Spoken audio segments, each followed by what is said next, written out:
Hello, everyone. Hello, YouTubers. It's Anonymous T. Hope you're having an amazing day today. So today we are talking a live that Candiace recently did from Real Housewives of Potomac, where she was asked if there was a plot to, quote, take her down season 7. And specifically, they were alleging that it was Giselle and Karen. I'm not sure if really Karen is involved, so to speak.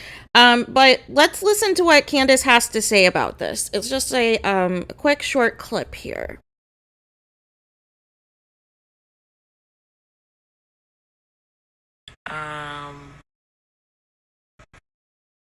There were definitely meetings to facilitate scams and schemes. So there is that. So she confirms that there was a plot and there were scams and schemes. So here's the thing, you guys.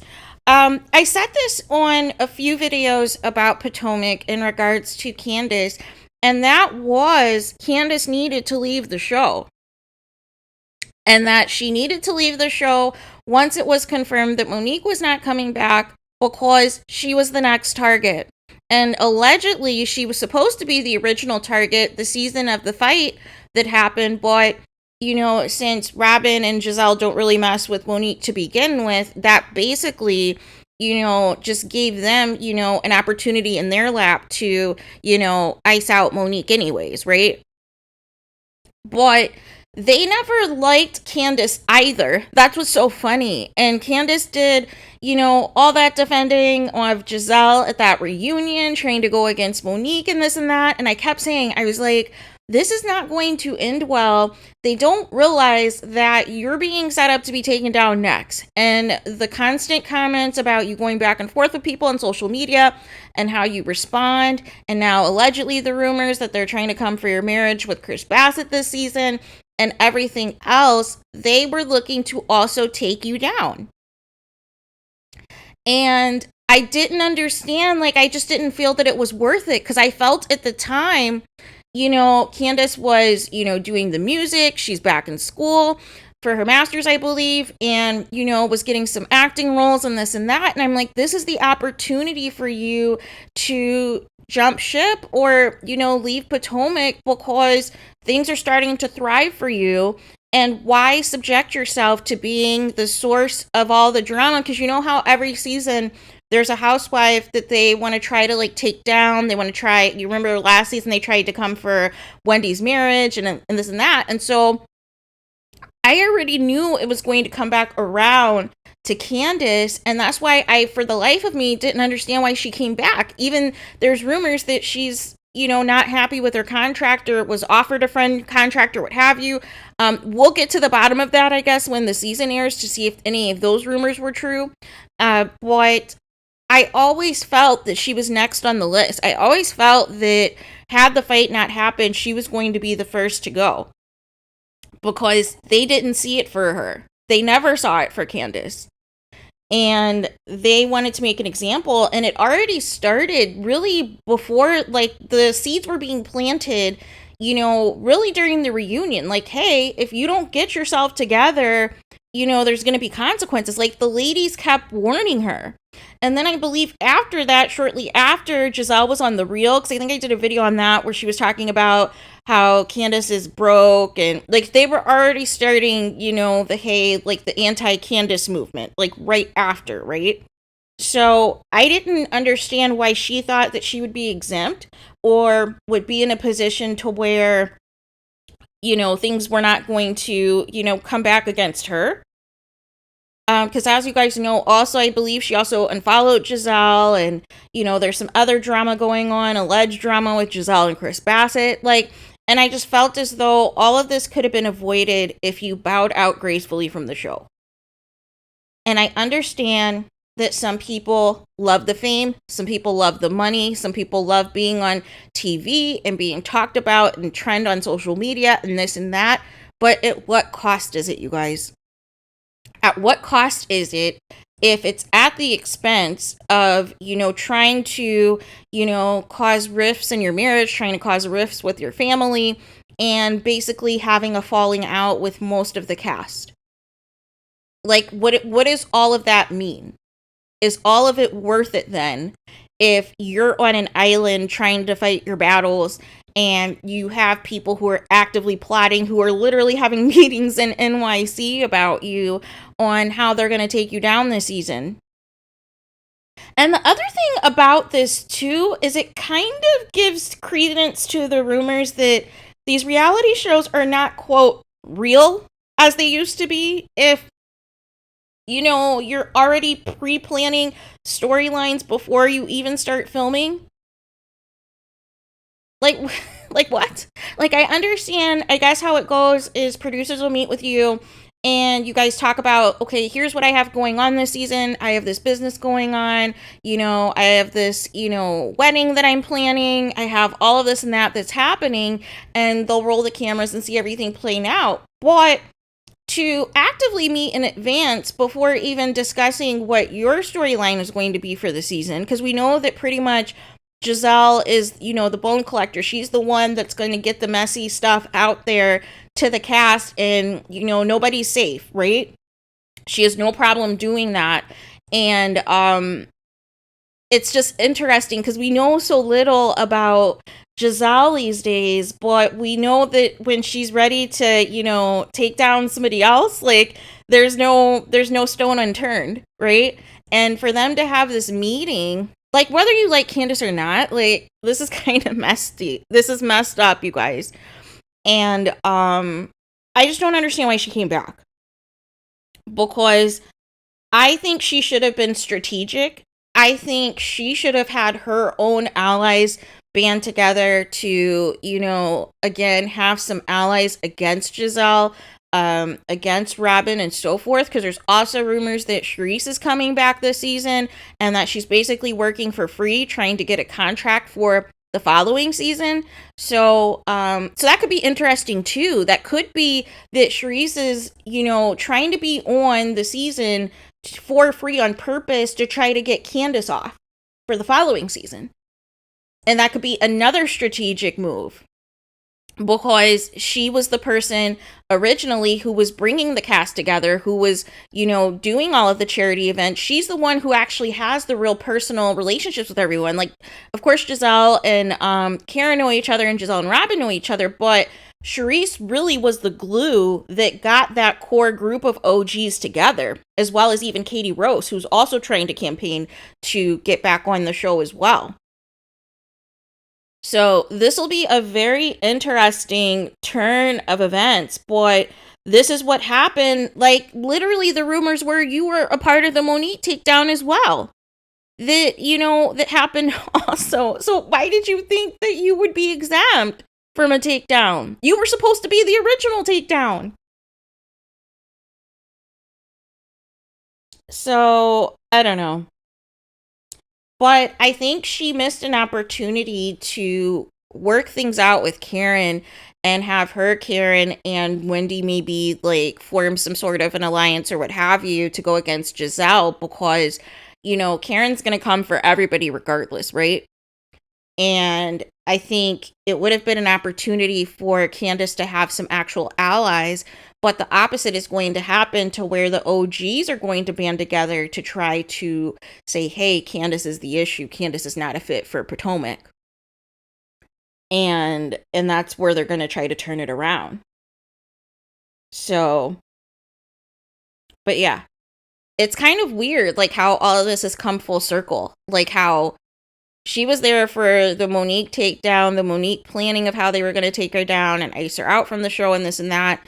And now that it's coming around to her, she's confirming it and she seems a little bit bothered by it. But I always was saying from the start, I'm like, this is going to come back around. Like while you're, hoo-hoo and rah-rah and that, the takedown of Monique is happening, they're going to do this to you next because you were supposed to be the original person.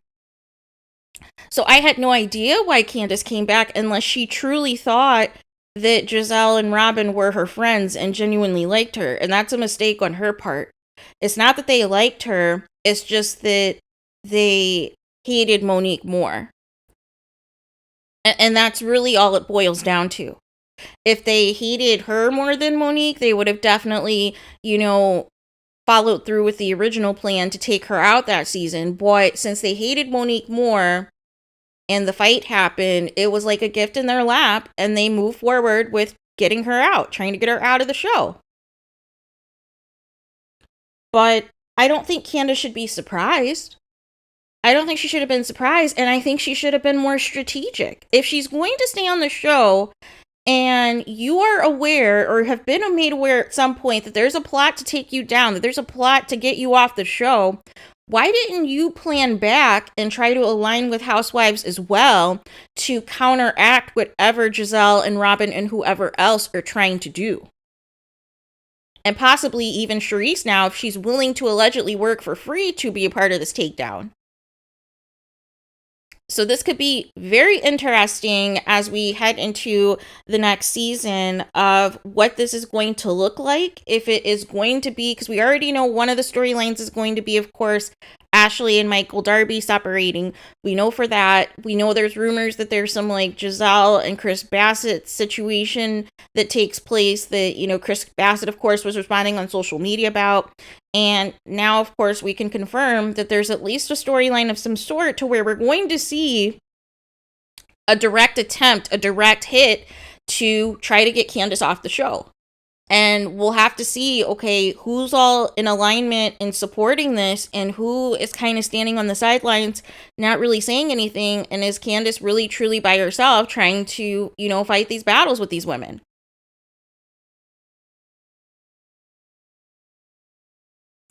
But the one thing I don't like that these reality shows have turned into, unfortunately, is I don't like this bullying and this gang up mentality where you're just going to get to a point in the show that if you no longer like somebody, you're gonna, plot to take them out, plot to try to get them off the show, plot to try to make them the issue. And it's like, nobody is better than anyone on these reality shows, regardless of your background, right? You guys are all working on the same platform. And you're all supposed to be sharing your real lives and providing drama and entertainment to the viewers.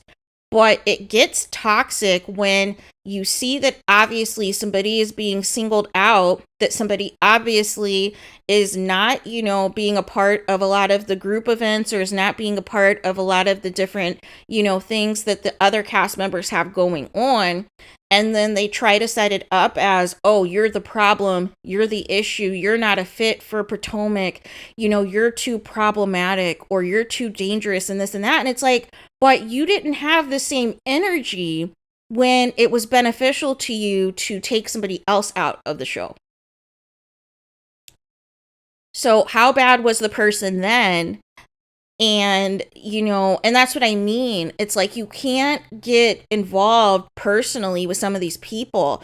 And I think that's one thing that I had respected about Real Housewives of New York, because they're really the only franchise, I would say, out of everyone. And this even includes Atlanta. This includes Beverly Hills. This even includes the OC.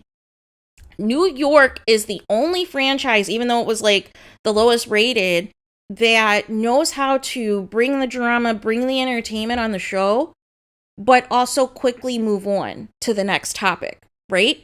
They're not going to drag out one storyline for the entire season. They're not going to ice out somebody for the entire season to try to get them fired.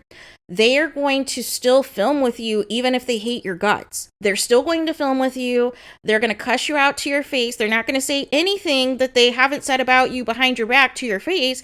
And it's not going to be a situation where you're literally on an island and not having the opportunity to fight for yourself. No. Whether they like you or not, they're going to film scenes with you. And they're going to address the issue at hand, and then they're going to move it along to the next storyline, to the next issue at hand. And the other thing was, whenever they filmed reunions, what would happen, no matter how bad they dragged each other, they would always go out to dinner afterwards. And to me, that spoke volumes, because that is telling me that is a group of women who understand the assignment. That is a group of women who understand this is an ensemble show. This is a show meant for entertainment and light shade. and for continuous storylines to be evolving throughout the season. And not a situation where it turns into a clique, where it turns into a mean girl situation. And I feel that's where they messed up with when they had added Ebony to the show, was then it kind of turned into that, right? Because they're trying to do all this diversity stuff by adding in one person of color to each of these housewives shows, but it's actually backfiring because eventually the non-people of color are, then making the black person or the Asian person the issue. So, but what I at least respected prior to Ebony being on the show was they at least had the respect for each other to, understand whatever drama took place was for the betterment of the show. But the problem is now, by just adding one person of color and even two people of color to these franchises and expecting everybody to get along and everything's to be merry, it actually ends up backfiring because they end up trying to isolate and make the person of color the issue. And then some of the other, real thoughts about them start to come out on what their true views are. So there's that. But let me know what you guys think in the comments. What do you guys think about Candiace basically confirming that there was a plot to try to take her down this season on Real Housewives of Potomac, and why she did not take advice that we've been telling her for the past couple of years to leave the show because you were next? That, yeah, they were briefly going to distract you last season with, the whole Wendy situation and her marriage, but you were always next. You were actually first, to be honest. Because at least, but it just so happened with the fight, they hated Monique more, and then she became the person. But there was at least one other attempt prior to this to take you out. And for the life of me, I don't understand why you weren't strategic in trying to combat that somehow, instead of joining in when it was against another person. But now that it's coming back to you, you feel a certain type of way when you have an opportunity to either leave or strategically fight back and build your own alliance to counteract it. So let me know your guys' thoughts in the comments. Please do not forget to like, comment, and subscribe. Hit the notification bell so you're notified the moment I post new content on my channel. And with that being said, I'll talk to you guys again very soon.